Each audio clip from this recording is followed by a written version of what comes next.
So yun, good afternoon mga boss. Meron tayo dito installation ng QCY dashcam 4K Ultra HD BSD dashcam to. 4K yung resolution niya sa harap, tsaka 1080p naman sa likod. Ito po siya naka-install sa Isuzu Crosswind, sir. Pasok po sa loob.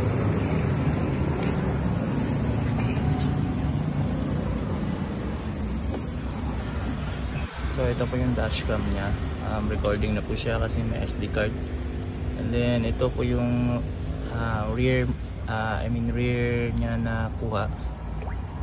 Ito yung sa dual niya, may dual siya, likod tsaka harap. And then ito lang yung front.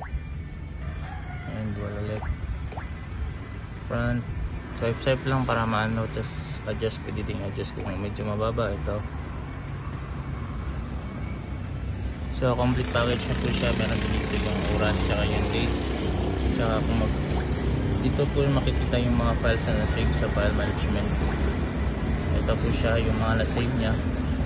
Since naka-loop siya ng 3 minutes, every 3 minutes po siya nagka-catch record na naman ulit. So pwede nyo namang mano-mano i-delete or automatic po ito nagre-reformat ng kusa pag napuno yung 32GB na free SD card. Tsaka may indoor audio po siya. Pwede nyo i-mute kung pwede yung privacy, pwede naman hindi. Then ito yung mga system settings niya dito, lahat languages, lahat ng mga settings nandito. So yun lang, basic lang naman, parang ano lang. Ito yung kuha na pakalinaw.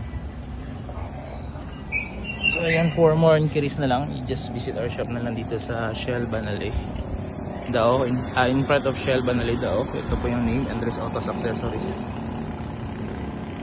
This is our page na lang din po, at saka YouTube channel para makita nyo yung mga products namin, tsaka yung mga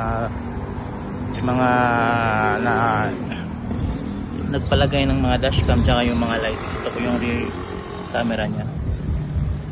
So yun lang mga boss, peace.